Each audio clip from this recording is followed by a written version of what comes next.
of the United Kingdom. From Buckingham Palace, we are hearing news involving the royal family. King Charles III has been diagnosed with a form of cancer. Let's get straight to CNN's Max Foster. So, Max, what are you learning? Well, it follows off the back of the King's medical treatment that he had at hospital for an enlarged prostate. A separate issue of concern was noted there, according to Buckingham Palace, and subsequent tests have identified a form of cancer. So it's being told that the King has commenced a schedule of regular treatments, during which he's been advised by doctors to postpone public-facing duties, so we won't be seeing him. Throughout this period, His Majesty will continue to undertake state business and official paperwork as usual, so he remains head of state and will be able to carry out those key duties, but we won't be seeing him in public. I'm told the King is grateful to his medical team and the recent hospital procedure which made this diagnosis possible, and he remains positive, we're told, about his treatment and looks forward to returning to public duties. He's chosen to share this diagnosis to prevent speculation and in the hope that it may assist public understanding for all those around the world who are affected by cancer. Additionally, a source telling me they won't be sharing any more exact details at this stage, but they do want to note that it's not prostate cancer, as some people prostate. And then the King's also returned to London. He wasn't standing in his country estate. Max, it was rather notable that when the King went into the hospital for this enlarged prostate, that he did make that known.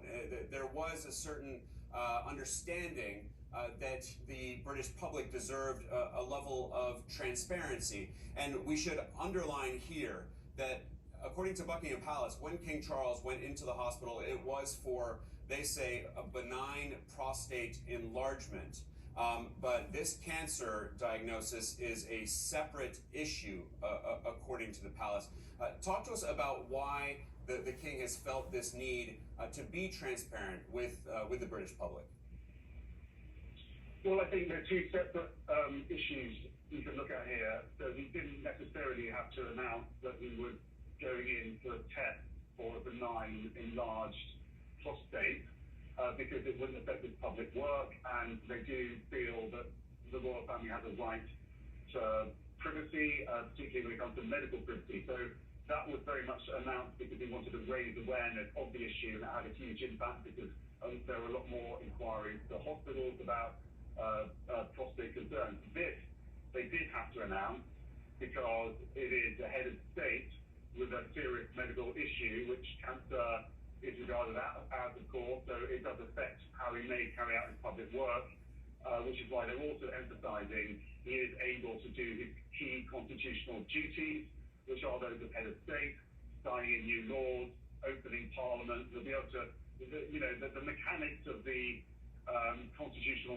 monarchy continue, so there won't be a threat to the public, but he won't be carrying out his other public duties and where he's seen as a figurehead, as it were. It is interesting, I have to say, Alex, that today we had a note from Kensington Palace, which represents Prince William, saying that he would be resuming his public duty.